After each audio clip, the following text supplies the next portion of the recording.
Hey guys, how's it going? So for this video, I'm going to be breaking down the bunch quads formation out of the New York Jets playbook. And I have to tell you, looking through the Jets playbook, I was like, oh my goodness, this playbook is awful. There's like nothing unique in it. I was like, I have no clue what I'm going to break down. And I ended up getting to the end of the gun and saw bunch quads and was just like, thank you Jesus, I have a formation, because this playbook is probably one of the worst ones that I've seen so far.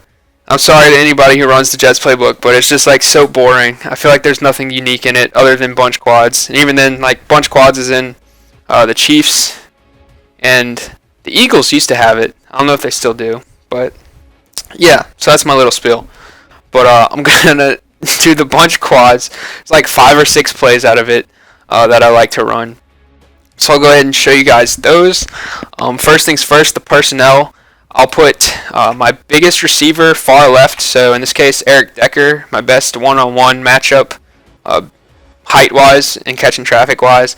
I'll put my most dynamic player at this little, I don't know really what to call it, but at the top on the line of scrimmage on the right, Percy Harvin for the Jets, obviously. I'll put my next most explosive player far right, so for this case TJ Graham. Then put your next best receiver in this spot right here where Jeremy Curley's at, to the right of the bunch, and then obviously your tight end is right there. So in this case I use Jason Morrow over Sudfeld and Cumberland. So the play that I like to come out in the most is this X play inside post, and pretty much the reasoning why is I think it's a very good play, as well as the audibles. You have really good audibles out of this formation, like just stock. Like spacing's a pretty good play out of this formation, in my opinion. You've got the QB draw, which is hella sketchy, but I'll get to that later. You have drag under, which is pretty much Seattle, or verticals out of any normal like shotgun bunch formation, but you have the drag route coming across from Graham, which is why I put my next fastest receiver on the right side over there. To have some speed coming across the field. And then you've got bunch trail, which is also a very popular concept. It's been a very popular concept for the last like 3 or 4 years. I don't know, since like Madden 11, I think people started running it a lot. Probably before that, I don't know. But so yeah, that's why I come out in this play. And honestly, I make no adjustments to this play. I'm sure someone out there could make an adjustment and be like, oh, I think this way is better, whatever. But I think it's already good as is. Pretty much you have the curl flat concept on the right with Amaro and Graham.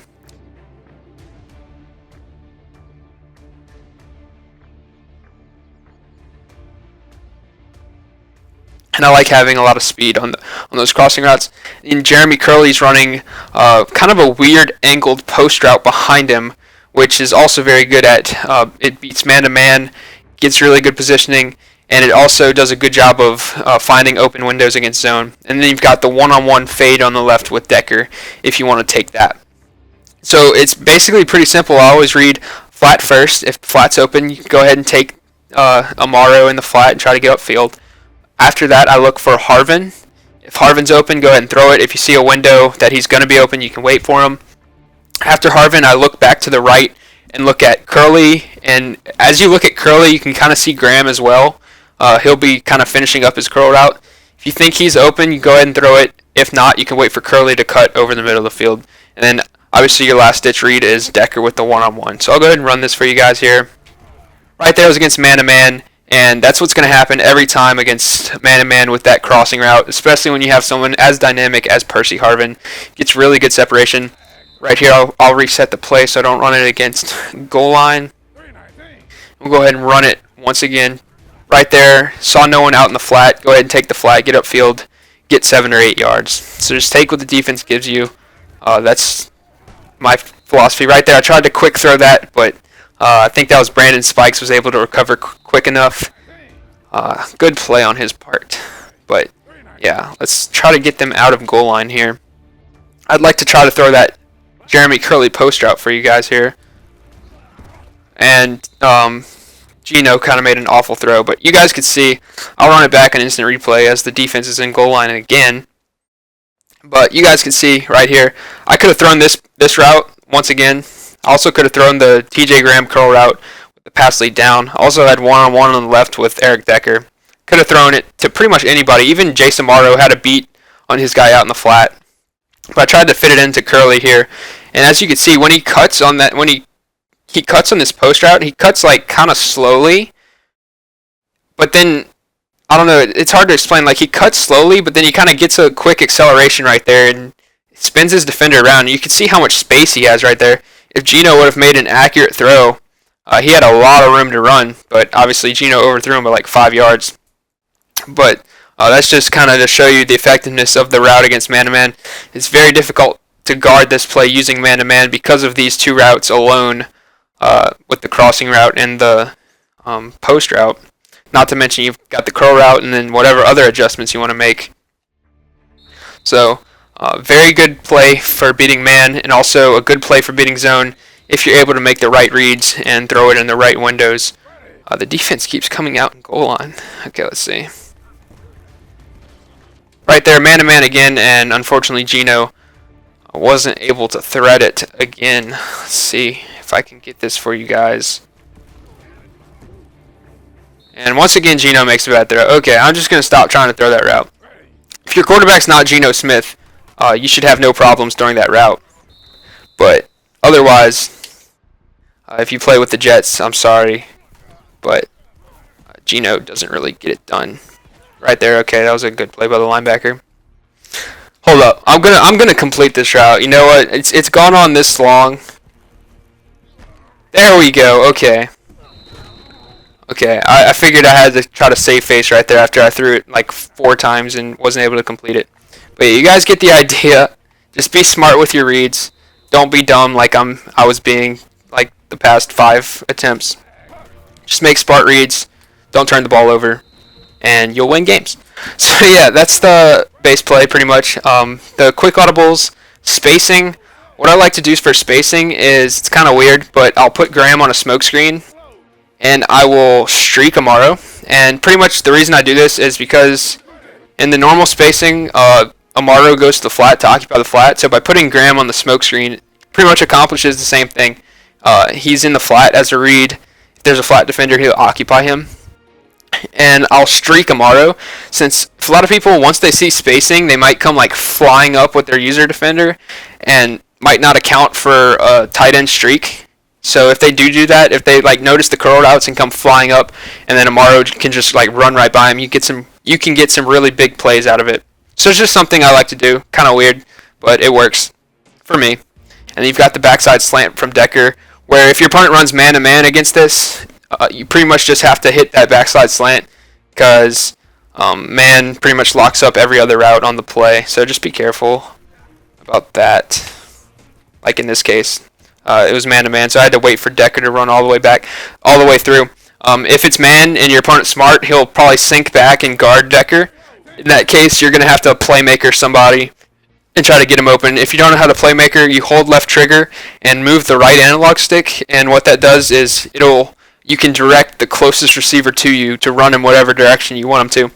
So in this case, it'd probably be like Curly or Harvin, and you could just try to playmaker them and get them to run into some open space. Right here, man-to-man again, so go ahead and hit Decker on the slant. I'll try to run this against zone for you guys so that you can kind of get a good read off the spacing. Okay, so right there, no one was in the flat, so just try to catch it, get upfield. Obviously, when you call spacing, you're not trying to get 50 yards. You just want to get, generally, I call it like super short yard situations. So it's not something you're really going to hit a home run off of unless your opponent makes a huge mistake and, I don't know, busts coverage somehow.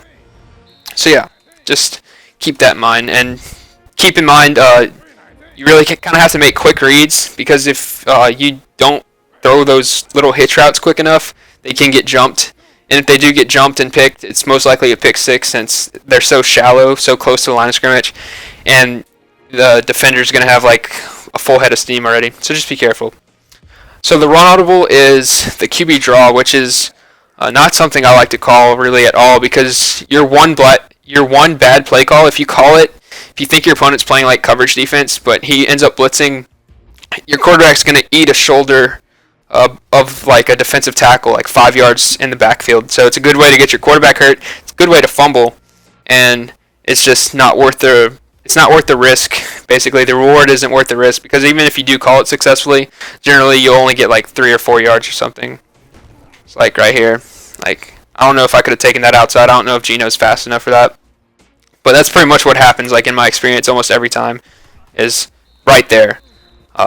Somebody just flies through the line of scrimmage or through my O line, and I get rocked. So just be careful about running this play.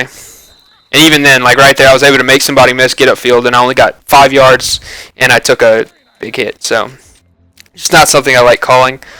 I really wanted to get the defense out of goal line. I don't know what their infatuation with goal line is right now. The deep audible is drag under, which is basically you read it just like Seattle. So always look to see if Amaro's open first on his route. Generally that's the route that'll be open a lot of times. Curly is pretty much strictly just a clear out route. I don't even really read him at all. If Amaro's not open, I look for Harvin on the deep cross. You've got Graham coming underneath as like a check down, and then you've got the one-on-one with Decker on the left side if he's open. So right there, I tried to fit in that. That was a terrible, well actually, it wasn't so much a bad read, I just read it way too late.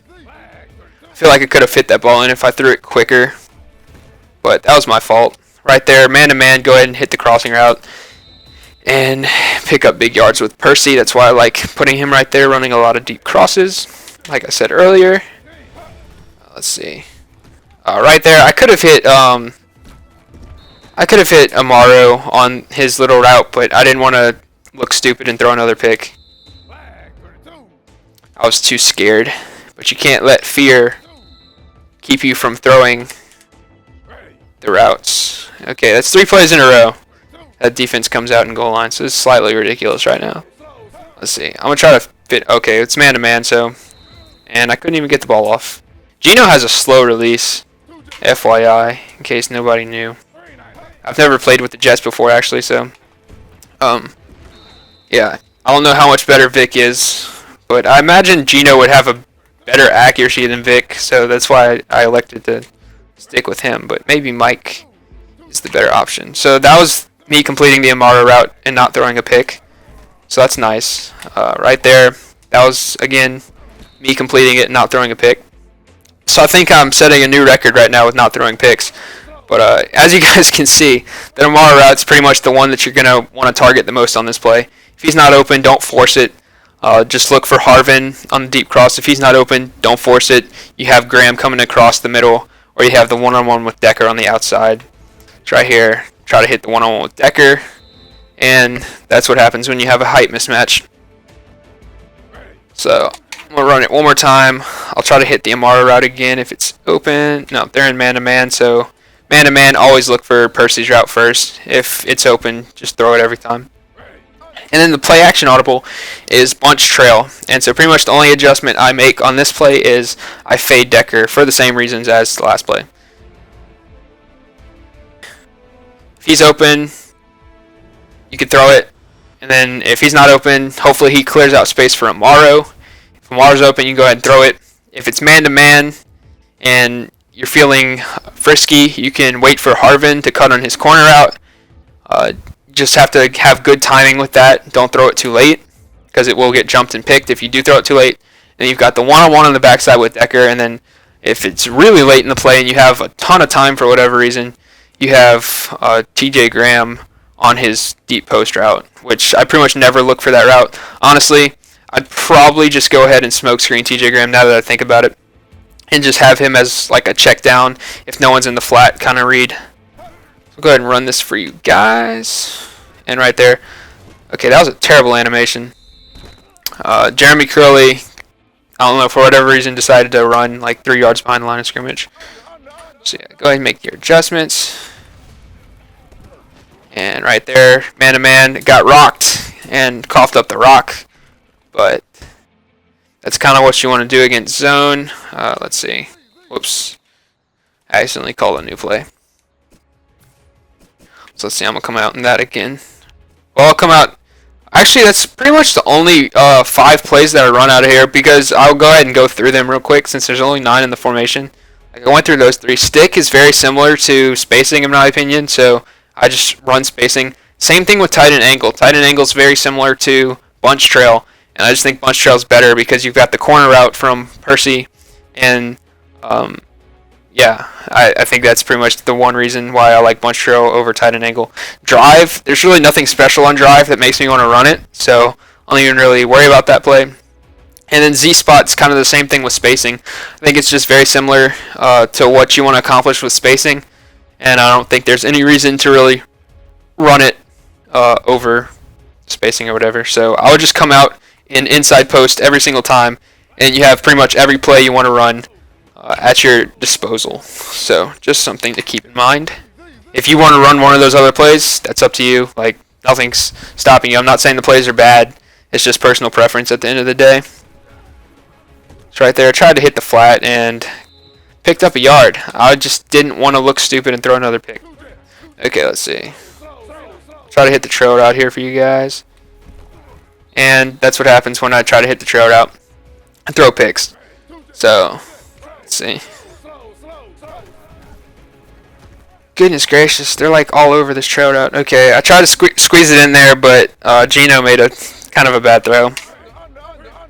I would like to hit this though for you guys. Okay, squeezed it in. I don't know how that wasn't picked off. That was actually a terrible throw. So just be careful when throwing those. Any route over the middle of the field is like really difficult to throw this year, especially with how well zones play the ball, like how quickly they break. Like it's really deceptive if you don't have a lot of reps in practice at knowing your timing windows really well. So just keep that in mind. Right there, no one in the flat, hit the flat.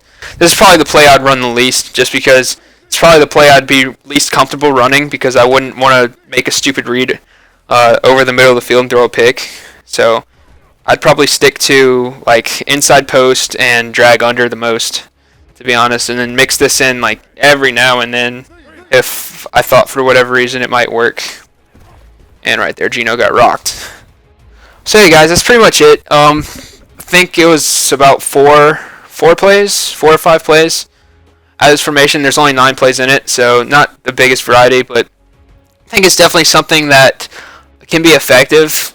Especially, like, I haven't seen it yet online. Like, I know people have run it in the past, like in other years, like last year or the year before or whatever, but I haven't seen it online yet this year, and it's just something that's always kind of difficult to adjust to, because a lot of people like to base align their defense, and anytime you come out, especially in quads where you have 4 receivers on one side of the field, if your opponent's base aligning, they're going to have a hard time kind of covering all the route combos on the right side of the field that you can dish out at them.